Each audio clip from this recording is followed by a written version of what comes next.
Larry Bird was merely a white redneck with a bowl haircut who drank Miller Lite, chewed tobacco, battled bartenders, devoured McChickens, had the support of my grandpa, and couldn't leap over a piece of paper. Yet he boasted balls as massive as King Kong's, would mock his rivals for placing a white player on him, confidently shared his scoring plans before executing them, created obstacles for himself due to the game's ease, and ended up with 3 MPs and 3 NBA titles. Ed's name is mentioned among the greatest to ever play. Larry Bird's insane determination to master the game of basketball made him a uniquely odd-looking character from the 80s, with a porn stash, a mullet, and a penchant for alcohol. However, he was also the toughest player to ever handle a ball in a league, filled with some of the most remarkable and athletically gifted competitors ever seen. How did a slow-moving white guy with no athletic prowess manage not just to survive, but to completely overpower the greatest players ever? To discover this, let's travel back to French Lick, Indiana. Born in 1956 as the fourth of 6 kids, he cherished one thing above all else, and you can probably guess what it was. Everyone in my hometown shared this sentiment, and since we had no other options, playing sports became our main pastime. From a very poor family in a town with limited financial resources, Larry and his older brothers would hit the basketball courts tirelessly, as it was both a low-cost way to pass the time and provided them entertainment. Because it kept them from confronting a reality that was considerably harsher, with 2 older brothers who would more often than not physically confront him before they played basketball. Larry quickly adjusted to the tough, fiercely competitive blue-collar lifestyle and soon became a prominent figure in this small town of just over 25,200 residents. As he entered high school, this gym of 2,300 seats consistently filled up to watch him play. Although he might not have been the fastest or the flashiest player, at 6'9" in his senior year, he excelled in every other aspect, averaging 30 points and an astonishing 20 rebounds per game. He not only overpowered opponents physically, but also demonstrated a remarkable shooting ability, facilitated the ball movement, and pursued rebounds with exceptional determination, possessing an extraordinary understanding of the game. However, to excel in one area, one often has to make sacrifices in another. Simply put, Larry Bird was somewhat unconventional. A quiet kid with a bowl haircut didn't exactly project star recruit status in Indiana, playing under the famed coach Bobby Knight. But after just 24 days at Indiana State University, Larry Bird felt out of his element and decided to come back home, abandoning his basketball aspirations at the peak of his potential to work as a garbage collector for the city's sanitation department back in French Lick. Larry didn't have many peers his age to converse with, as his family struggled financially. Larry always had one significant figure in his life, his dad, with whom he shared everything. Joseph Bird was a dedicated construction worker, someone Larry aspired to emulate. In the Bird household, if you put in 40 hours, you were considered a part-time worker. Larry remembered a time when he helped his dad, who had a swollen black and blue foot, into his boot before returning to the construction site. Although Bird's father was a role model, it didn't negate the turmoil occurring behind the scenes. As a Korean War veteran, Joseph Bird struggled with the memories of violence and faced frequent unemployment due to the limited labor market in French Lick. He coped with his challenges through alcohol, which ultimately led to his wife leaving him. His financial and substance issues worsened as he called his ex-wife about his overdue child support, declaring that perhaps she and the children would be better off without him. He would later be found dead. Later that day, a handgun created a ripple effect that Larry never bounced back from. Reactions to tragedies like this vary from person to person, and in Larry's situation, he was furious, viewing his circumstances as a quit on himself and his family. Larry truly had nothing. He was financially broken, abandoning his basketball aspirations. Despite putting in immense effort for everything he achieved, he still lacked the opportunity to elevate himself beyond mediocrity. This could have very well been the end of Larry Bird's story had he not lived in French Lick, where he was collecting trash. Fortunately, the head coach at Indiana State had learned about the phenomenal talent in rural Indiana just a year earlier and was determined not to miss this chance. Driven by the desire to transform his stagnant life and lift his family out of the poverty that defined their existence, alongside the pressure of honoring his father's legacy, they may not have realized it then, but that trash collector in French Lick was potentially the best college basketball player in the nation. Even after a year of garbage collection, Bird didn't exhibit any signs of rust.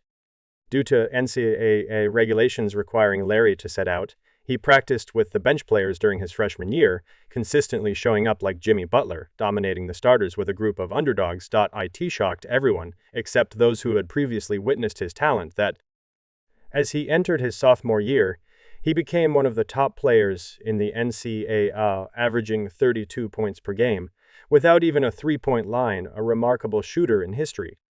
Larry was always the star on the court, transforming the 13-12 Sycamores into a dominant 25-3 team after not playing for 2.5 years. He shot 54% from the field, grabbed 13 rebounds, averaged 4.5 assists, recorded 2.8 steals, and blocked a shot. Larry Bird was an exceptional two-way point forward who might have been the best scorer on the planet. Now, shifting to the topic at hand, this is bird country. Indeed, it's birdwatching territory, but such a bird is uncommon. There's a phenomenon called Halley's Comet that appears every 76 years, and that's how they refer to him here. Halley's Comet has extraordinary talent, so welcome to Larry's domain, number 33, a 69.5 senior from Indiana. Larry Bird didn't require a speedy first step or biceps the size of your head. He was just a player who knew how to utilize his entire 6'9" frame by finding his spots, creating space, and taking what the defense offered. He transformed a struggling team into one of the most exciting in college basketball. I stepped in when they had a 13-13 season, and suddenly they went from 2,000 to 3,000 fans at games to people scrambling for tickets. Larry Bird graced the cover of every magazine while the Sycamores enjoyed nationally broadcast games that they had never encountered before, but since the world couldn't get enough of bird country, his calm, small-town demeanor prevented them from getting too close. He rarely spoke to news reporters, and you seldom spotted him out. Bird was an enigmatic figure who would show up, steal the spotlight, and vanish before you could approach him. The flashy lifestyle of being the face of the NCAA didn't captivate him. Instead, what truly mattered was his determination to ascend the ranks of college basketball. The play was set, the score was 4-2. Houston Smith drove into the lane and passed it to Bird. He's there, and he got it. What an incredible play by Larry Bird. Leaping against Gilbert while maintaining control, he passed to Carl Nick inside. What a great assist. Oh, and that defense over Watkins, he knew it was going in. With 7 seconds left, Reed passed it to him, and he made the CL, helping Kiana State stay undefeated as they advanced to the Final Four. Although drafted 6th overall in the '78 draft, Larry Bird was determined to guide this unranked school through a tournament run, as long as he could do it his way. In the blink of an eye, he was rising from unranked in Week 1 to number 1 by Week 13, propelled by an undefeated season. Bird country was in full effect. It truly made you realize why, even though you couldn't get him for a year, the Boston Celtics believed he was worth the wait. If you weren't following him during the regular season, you definitely should have been. The NCAA tournament had everyone glued to their screens as the most awaited matchup in sports was on track to deliver the highest-rated finals in tournament history. Meanwhile, the world prepared to witness the formation of one of the most notorious rivalries in sports history.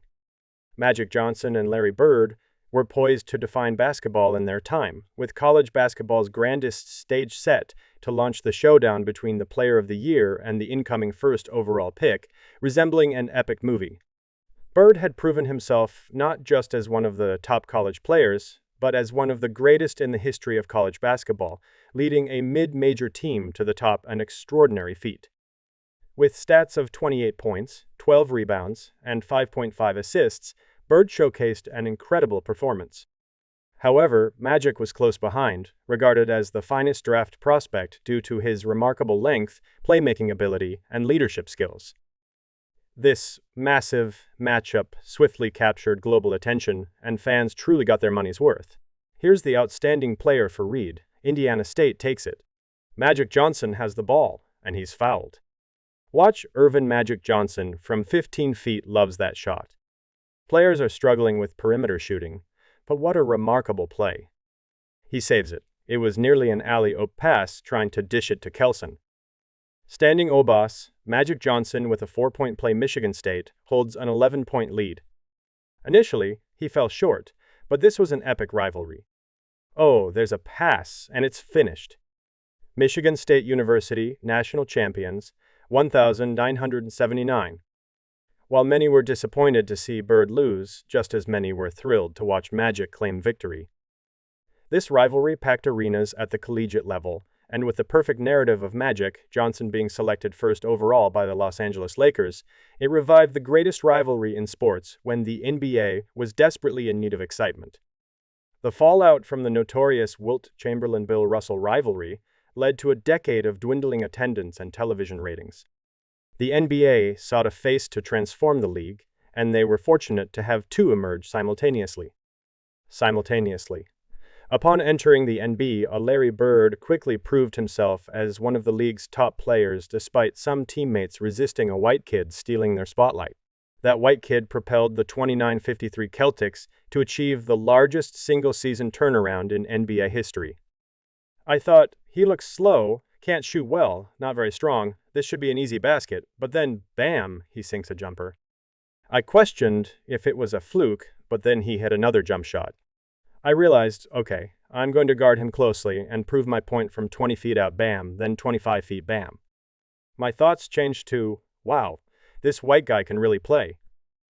Bird not only excelled as a rookie in the NBA, but also won the Rookie of the Year award over Magic Johnson. In his first NBA season, Bird finished in the top 4 of MVP voting while playing with the three-point line for the first time. He averaged 21 points, 10 rebounds, and 4.5 assists per game, propelling the Celtics to the Eastern Conference Finals as a rookie. Instantly recognized as the best shooter in the league, he often anticipated plays before the crowd. Following their worst season in 30 years, Larry Bird was the crucial element for the Celtics' rebuild. The 1980s seemed promising for Boston, especially with the offseason trade for Robert Parrish and drafting Kevin McHale, marking the emergence of a new dynasty. However, on the West Coast, the Lakers were also eyeing a bright future. To the disappointment of Boston fans, the Lakers finished the 1980 season with their 7th championship banner, and rookie sensation Magic Johnson was named Series MVP while Bird watched from home. This only fueled the competitive spirit of Bird as the NBA anticipated an exciting decade ahead. Bird showcased his skills as he led plays, including a fantastic assist to Dawkins, with fans in awe of his game intelligence. He couldn't be denied. Larry recognized that this Celtics team possessed enough talent to defeat any opponent with the brilliance and perimeter scoring of Bird, alongside the defense and interior scoring of Parrish and Michele. This squad was guided by two players in their rookie and sophomore years, and after completing a sweep of the Chicago Bulls, the 76ers seemed poised to teach these inexperienced youngsters a lesson, led by Julius Erving and Darryl Dawkins. The Sixers looked like they were outmatching the Celtics, jumping to a 3-1 series lead. However, what quickly evolved into an intense battle saw Larry Bird transform the situation into a brawl. With 32, 11, and 5, Bird carried the team on his shoulders to secure a narrow victory in a 2-point game, finally shifting momentum in their favor. In what became the most vivid example of 80s basketball, these teams fought fiercely until the end with a level of physicality that would send a modern referee into shock. In Game 6, it was a 2-point nail-biter, followed by a 1-point thriller in Game 7. The Boston Celtics had officially returned to one of the wildest sports cities in the world. This unsuspecting white kid, who had to leave college to collect trash just a couple of years prior, had become the new face of NBA basketball, reaching the NBA Finals in just his second season. The previous struggles to fill seats in recent years were far from visible in the Garden, in a 6-game series that realistically shouldn't have extended that long, making you forget that just 2 years earlier, this Houston Rockets team had the MVP in Boston. Was the worst team in basketball when Larry Bird took charge of the NBA, transforming a struggling franchise into champions in just his second year. As soon as Larry released the ball, he realized he had missed. He immediately dashed back toward the basket, evading defenders. He made an astounding recovery and scored with his left hand a truly remarkable shot, one that stands out as exceptional. The Boston Celtics, now the world champions, will send fans into a frenzy if Victor Wembanyama captures a title next year. This was exactly what transpired in Bird's territory. where Larry became the face of basketball, his mustached mullet prominently featured everywhere you looked. With the best regular season in 1982, the NBA saw its new golden boy as Larry ranked second in MVP voting for the second consecutive year, posting 23 points, 11 rebounds, and 6 assists with 2 steals per game. Entering the 1982 playoffs, they were the favorites, but their toughest challengers returned for revenge in a grueling 7-game series. The Philadelphia 76ers exacted their vengeance and secured another spot in the NBA Finals. The only issue, Magic Johnson awaited them once more, serving as the clear leader of the Lakers, alongside all-time great Kareem Abdul-Jabbar, and received his second Finals MVP during his initial 3 seasons in the NBA, resembling a scene from a Disney film as the league was struggling, with 2 Midwest college players competing in the most significant college game ever, split between 2 major rival teams eager for fresh talent and managing to secure wins in the first 3 finals they participated in. If this occurred today, it would create an enormous sensation, and at the time, it was enough to elevate the NBA to unprecedented heights. Magic Johnson and Larry Bird might have swooped in to rescue basketball. Things appeared to be improving. Yes, Magic secured a few championships, but Bird shared that poster boy status with him, enjoying a lifestyle beyond his wildest dreams. He could relax and savor the rewards of his hard work, which he did even during his toughest year in the league at 56 and 26. Larry was reveling in being the guys a bit too much as he entered the second round with an easy matchup against Sidney Moncrief and the Milwaukee Bucks. The Celtics fell asleep and were swept 4-0 in a disgraceful fashion. The NBA's Golden Boy faced his first major obstacle. Despite attaining success in just his second NBA season, Larry entered the playoffs as the league favorite and didn't manage to progress beyond the Eastern Conference. Yes, he was an exciting young star, but after his mill run, who really knew if this kid had what it took to sustain that level of performance and position himself among the greatest to ever play? I suppose one person recognized that Larry Bird entered the 1983-1984 season with an immense chip on his shoulder. It might have been amusing for the young talent to join and reinvigorate a franchise, but following 2 consecutive losses and 3 straight runner-up MVP seasons, we truly witnessed Larry Bird at his peak. Even though he wasn't shooting the ball particularly well, Larry Bird still dominated both physically and mentally. This challenged the common belief about his gameplay since, apart from his rookie season, he only managed to shoot a mere 26% from three-point range. Up until this moment, he didn't rely on the three-pointer to score over 20 points per game, though he later improved this aspect. His mid-range shooting, post-up skills, and cleverness in executing give-and-go plays were enough to get the ball in the hoop, even with limited physical advantages. His basketball IQ was on an entirely different level. Larry Bird adeptly utilized every tactic at his disposal, not just to win but to humble his opponents, often letting them know afterward. He knew how to create mismatches just as well as anyone through quick head and ball fakes to throw off defenders, and once he gained the advantage, he had the finesse to exploit every opportunity. With 6.6 assists per game, he stood out as the best passing wing player up to that time and continues to be compared among the greatest. This team was undoubtedly the best in the East, sweeping the Bullets in the first round, facing New York in round 2, and ultimately engaging the Bucks in a personal annihilation in the Eastern Conference Finals. The Celtics appeared truly unstoppable, backed by someone being labeled by some as the greatest ever. After 2 years of defeats, the Celtics were finally primed to transform this top-ranked team into the dynasty they were destined to be. The only hurdle was Magic Johnson emerging from the Western Conference with the same intentions. For 5 seasons in the NBA, one of the two had been featured in the finals, but 1984 marked the first instance where these two icons of the 1980 CU would clash in a must-see finals showdown. The revival of the Lakers-Celtics rivalry was upon us, and it was even more intense than before. Kareem to Worthy to Rambies, this should go the distance. Look out, as both benches cleared, which was expected, you could sense it brewing. Kareem was battling for the rebound when he caught him with an elbow. And he's frustrated now, be over there, wondering why you hit me, while Kareem states that an all-out brawl of physicality led to one remarkable series that was as even as it could be. This series featured numerous late-game heroics from Bird with significant scoring bursts, including a critical overtime victory, and Magic Johnson demonstrating why he was the greatest playmaker ever to handle a basketball with teams trading wins.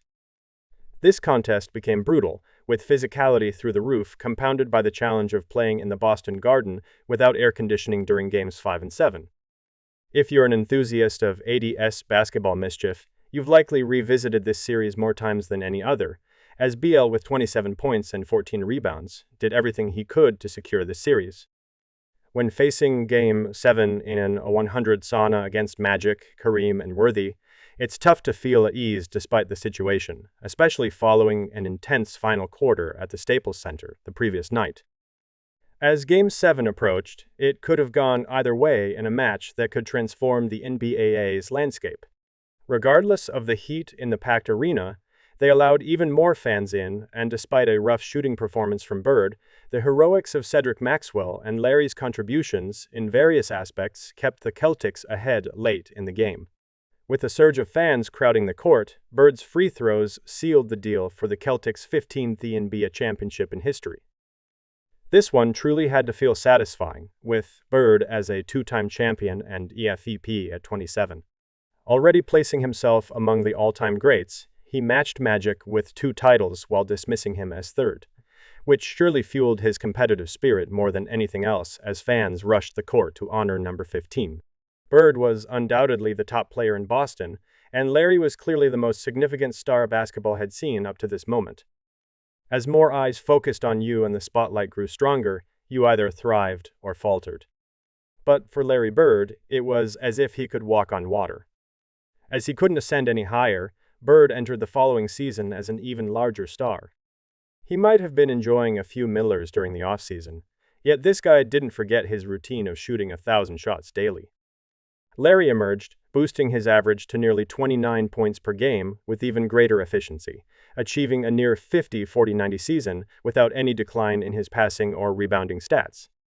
Since joining the NBA, Larry's three-point shooting had dipped significantly, despite being the best shooter in the league as a rookie. However, after refining his skills over 5 years and raising his three-point percentage to 42% in 1985, guarding him became a challenge for everyone. He secured his second consecutive MVP trophy during one of the finest regular seasons ever as Bird played at his peak throughout the season, representing basketball's face. It probably became a bit monotonous, dominating 82 games each year before returning to meaningful matchups. He had to finish a side quest after participating in a female charity race, and then passing out on Miller Lights the night before the Birdman was about to set the Celtics' all-time scoring record in Atlanta, dropping a 60-point game against a bunch of hopeless grown men. Bird was that guy, always making it interesting by telling the Mavericks bench where he would receive the ball and shoot before they could retrieve it from the net, and then he would keep his promise and give them a wink. Bird was undoubtedly the best trash talker in the NBA, even when facing a young Michael Jordan, reminding the Bulls that this was still Bird country after a young Horace Grant tried to trash talk him. Bird let him know, detailing how he'd fake left and then go up with the right hook. I probably don't need to reveal what happened next. In a relatively humble moment, Reggie Miller made the same mistake of trash-talking Bird right before stepping to the line. Bird paused, locked eyes with the kid and said, "You've got to be kidding me," before knocking down the first shot. He looked at him again and added, "Rook, I'm the best shooter in the league right now. Understand?" Then he sank the second shot, even leaving out the best player in the league part of the discussion. He stormed into the playoffs with a shiny new MVP trophy at home. Clearly, that second award didn't mean too much to him. The MVP didn't really mean much after winning one. To me, it doesn't hold much value to win another one. What you aim for is the championships. See you. Once you receive an MVP award, it's just you alone, however. Upon winning an NBA championship, the entire city is engaged, alongside all your Celtic supporters nationwide. At this stage, the Eastern Conference seemed too simple for Bird and the Celtics, who racked up an impressive 63 wins, easily dismissing former rivals like the Sixers, who were no longer in the same league as Bird. The 1980s evolved into a rivalry for the NBA, featuring two teams that wished for the other's downfall. The 1985 season showcased the clash of giants, but favoring LA, who proved too difficult to beat. Kareem, despite his age, showed no signs of slowing down, while James Worthy stood out as the best third option in the game's history. Byron Scott was underrated, and Michael Cooper is among the finest two-way players ever. This squad even had Bob McAdoo backing Kareem Abdul-Jabbar, with Magic Johnson facilitating plays. Reaching Game 6 was quite the feat itself, but for Larry, this must have hurt deeply. As a team, we played like a bunch of softies. The Celtics were clearly outmatched, and with their situation dire, they made a bold move, taking a chance on the injury-prone Bill Walton's career. Who truly had a massive impact on this team were Robert Parrish, Kevin McHale, and occasionally Larry Bird with his 6'9" frame. The onslaught in the paint was unyielding. Now, facing real competition, the 1986 season represented the finest Boston squad of the Larry Bird era, and when comparing talent, it was likely the best Celtics roster ever put together. This team worked together like no other. Larry influenced the game in countless ways, and the faith these players had in one another was evident on the court night after night. With a record of 67-15, an exceedingly rare MVP three-peat for Bird, they were among the most dominant teams in NBA history at 26-1. Bird remained the premier player in the league, and just a few points shy of 50-40-90, with a shiny new three-point contest trophy from its inaugural run. He was the top sharpshooter the league had encountered up to that moment. After conquering the NBA and claiming MVP honors 3 consecutive years and finishing second 3 years prior, Larry returned to around the entire season. A matchup against the Portland Trail Blazers led to one of the most legendary games in history. After proclaiming to the Blazers that he was reserving his right hand for the Lakers, Bird went out and scorched Portland for 47 points in their venue using only his left hand. While making the game-winning shots, Bird was the toughest player in the league, propelling a powerhouse straight to the top. The Celtics, clearly the best team of Bird's era, dominated the Eastern Conference, sweeping the Bulls, nearly sweeping the Hawks, and sweeping the Bucks. They stormed into the finals, losing only one game before facing an old acquaintance, the revamped Houston Rockets. This team boasted perhaps the best front court to challenge the powerhouse Celtics, featuring the Twin Towers duo of Hakeem Olajuwon and Ralph Sampson. Their only flaw was having no solution for Larry Bird. Winning the series in 6 games, Bird couldn't help but wonder how they even allowed him to secure a pair of championships. With 3 NBA titles, the Celtics were undeniably a dynasty, showcasing impressive performances in the 1987 season, averaging 31 points and 8 rebounds against one of the league's top perimeter defenders in a thrilling 7-game series.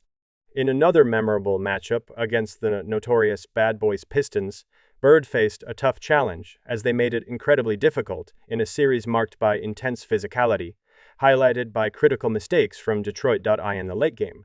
There was the game-winning steal and a dish down, one that became a staple in highlight reels, allowing Bird to catch fire in Game 7 with 39 points, 9 rebounds, and 100% shooting splits.